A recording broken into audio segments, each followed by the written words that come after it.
भाइयों नमस्कार। यदि आप हमारे चैनल को पहली बार देख रहे हैं तो सब्सक्राइब कर लीजिएगा, शेयर कर दीजिएगा और एक लाइक भी कर दीजिएगा। किसान भाइयों, आज हम बात करने जा रहे हैं, कुछ ऐसी समस्याएं हैं जिन पर हमको बहुत चिंता करने की ज़रूरत है और हम सिर्फ चिंता ही नहीं, उनका हमें समाधान भी करने की ज़रूरत है।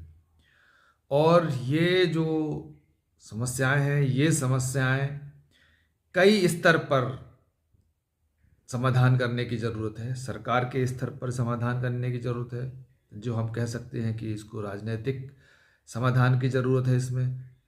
दूसरा, हम कह सकते हैं कि कृषि वैज्ञानिकों के स्तर की समस्याएं हैं। तीसरा है जो किसानों के स्तर की समस्याएं हैं।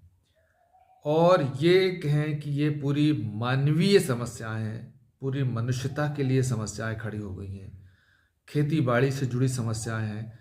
तो आइए हम आज इनको एक एक करके इन समस्याओं को समझते हैं और उनके समाधान के बारे में भी बात करेंगे, क्योंकि ये बहुत ज़रूरी हो गया है इन चीज़ों को हमको समझना। और अगर हम पूरी मानवता को बचाना चाहते हैं, अगर हम पूरी खेती को बचाना चाहते हैं, अगर हम पूरे अपने जीवन यापन को बचाना चाहते हैं, तो निश्चित तौर से हमको इन समस्याओं पर बात करना पड़ेगी, इनको समझना पड़ेगा और इनका हल ढूंढना पड़ेगा। और ये समस्याएं अभी की समस्याएं हैं, ये बहुत ज़्यादा पुरानी समस्याएं नहीं हैं। इन समस्याओं को हमने पैदा किया है। ये लगभग 40 से 45 सालों में ही हमने इन समस्याओं को पैदा किया है। तो पहली समस्या है, भूमि का स्वास्थ्य बिगड़ रहा है। हमारी धरती, हमारे खेतों का स्वास्थ्य बिगड़ रहा है। जितना अच्छा सेहत हमारी ज़मीनों का 60 में था, 70 में था, 75 में था, 80 तक था, उसके बाद फिर उनकी सेहत धीरे धीरे बिगड़ना शुरू हुई है और आज काफ़ी सेहत बिगड़ चुकी है। तो इसको हम अगर पैमाने पे हम नापें तो इसमें ये कहा जा सकता है कि जो जैविक कार्बन है, जो जैविकता है धरती की, उसको होना चाहिए 0.75 के आसपास, और अब वो बची है 0.3, कहीं बची है 0.2। वह पौनाई होना था, वो बहुत कम हो चुकी है और इससे धरती का स्वास्थ्य, हमारी भूमि का स्वास्थ्य लगातार बिगड़ रहा है। जो ज़मीनों के अंदर जैविक कार्बन होते हैं, जो सूक्ष्म जीव होते हैं, वो लगातार नष्ट होते चले जा रहे हैं और बहुत बड़े पैमाने पर नष्ट हो चुके हैं। और यही जो छोटे छोटे से जीव हैं, ये जीव हमारी धरती के स्वास्थ्य को बनाए रखते हैं। ये बहुत ही चिंता की बात है। आइए हम देखते हैं दूसरे नंबर पर क्या है। दूसरे नंबर पर है, जमीन के अंदर जो पानी भरा हुआ था, जो भूमि का जल है, भूमिगत जल है, वो लगातार गिरता चला जा रहा है। उसका स्तर लगातार गिरता चला जा रहा है और हम अंधाधुंध जमीन के अंदर के पानी को निकाल करके ऊपर की सतह पर ला रहे हैं और उसे हम उस जो जिसे हम अमृत कह सकते हैं, क्योंकि पीने का जो पानी है, पीने योग्य जो पानी है, वो ज़मीन के अंदर ही भरा हुआ था और उस पानी को हम नष्ट करते चले जा रहे हैं। ये पूरी मानवता के लिए खतरा है। और जो जल का स्तर है वो नीचे चलता चला जा रहा है। जहाँ 60 के दशक में, 70 के दशक में जो पानी 15 से 20 फीट में मिल जाता था, आज वो 300, 350 फीट नीचे चला गया है पानी। इतने बड़े पैमाने पर हमने धरती के अंदर के पानी को ख़त्म किया है। और ये जो कहते हैं कि हम जल ही जीवन है, तो ये हम पूरे जीवन को एक तरीके बहुत बड़ी चुनौती बन के आने वाला है।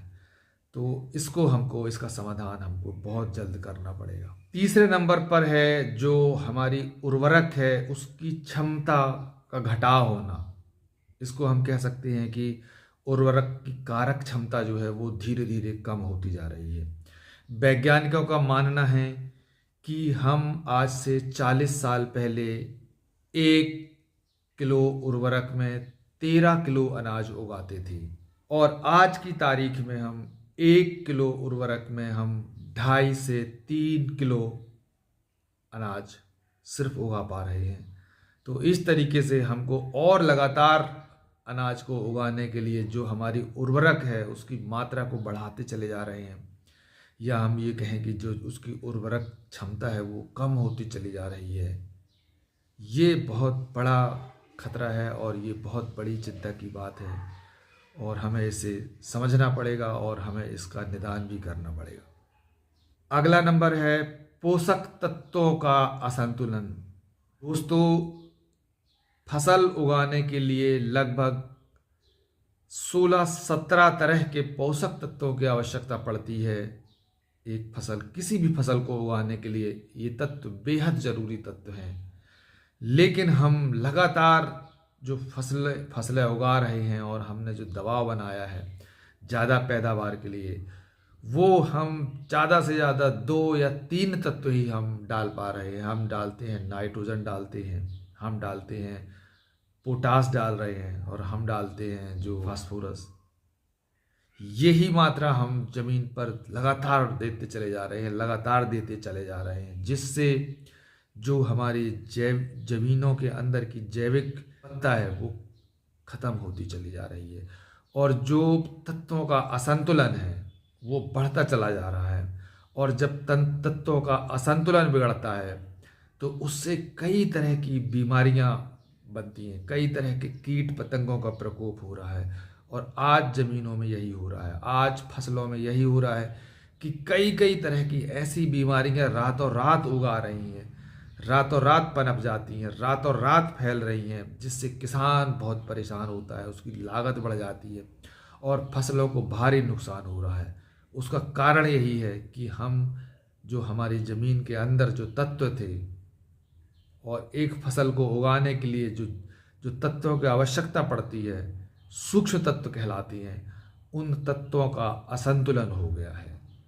इसको भी हमको समझना पड़ेगा और इसका भी हमको समाधान करना पड़ेगा। अगला है कीटनाशक दवाइयों का बढ़ता इस्तेमाल। तो जिस तरह से हमने खेती पे अंधाधुंध दवाइयों का प्रयोग करना शुरू किया है, हम दवाइयों के बारे में हमारे पास बहुत कम जानकारी है, और उसके साइड इफ़ेक्ट्स के बारे में भी हमारे पास बहुत कम जानकारी है, और हम इतनी जहरीले रसायनों को हम लगातार अपनी फसलों में छिड़कते चले जा रहे हैं, हम अपने खेतों में डालते चले जा रहे हैं, जिससे बहुत बड़ी मात्रा में जल का प्रदूषण भी हो रहा है, भूमि का स्वास्थ्य भी बिगड़ रहा है। इसके साथ साथ जैविक विविधता भी बिल्कुल लड़खड़ाने की स्थिति में है। हम जो छोटे छोटे से हमारे जो खेती के मित्र कीट कहे जाते थे वो ख़त्म हो चुके हैं। ऐसी तितलियों की कई प्रजातियां ख़त्म हो रही हैं, छोटे छोटे से कीट पतंगे मरते चले जा रहे हैं, और लगातार उसके साइड इफ़ेक्ट की वजह से रातों रात फसलों में नए तरह की बीमारियां पैदा हो रही हैं, और उसका इंसानों पर भी प्रभाव देखा जा रहा है।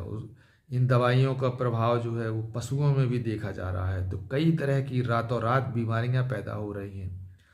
तो दोस्तों, हम इसके बारे में भी हमको अवेयर होना पड़ेगा, और हम इसीलिए कह रहे हैं कि इस तरह की चीज़ों को कुछ जानकारी बढ़ाने के लिए सरकारों को ज़्यादा प्रयास करने पड़ेंगे, लोगों को जागरूक करना पड़ेगा, और लोगों को उसके संतुलित व्यवहार के बारे में, इन दवाइयों के बारे में, संतुलित उपयोग के बारे में हमको बताना पड़ेगा।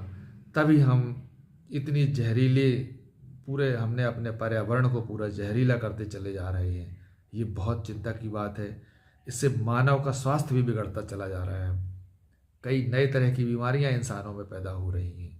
हमको मालूम नहीं है कि किन दवाइयों की वजह से क्या हो रहा है, तो हमको ये जानकारियां अपनी बढ़ानी पड़ेगी। और जो समस्या है, जो बहुत महत्वपूर्ण समस्या है, वो समस्या है कि जो ज़मीन में ठोस ज़मीन का कड़ा होता जाना, कि जो ज़मीन के अंदर एक ठोस परत बनती चली जा रही है, जिसकी वजह से जब बारिश होती है तो पानी जो जितना ज़मीन के अंदर जाना चाहिए था, ज़मीन में जो सोखने की क्षमता थी, वो नष्ट होती चली जा रही है। एक पूरी पक्की सी लेयर बन गई है, एकदम कठोर लेयर बन गई है, जो नीचे ज़मीन के अंदर पानी को रोकती है, जिससे जो भूमि का जल है, जो जो जिसको हम कहते हैं कि रिचार्ज होना चाहिए ज़मीन, कि हमारे ज़मीन के अंदर पानी के जो स्रोत हैं वो बढ़ना चाहिए, तो वो हो नहीं पा रहे हैं।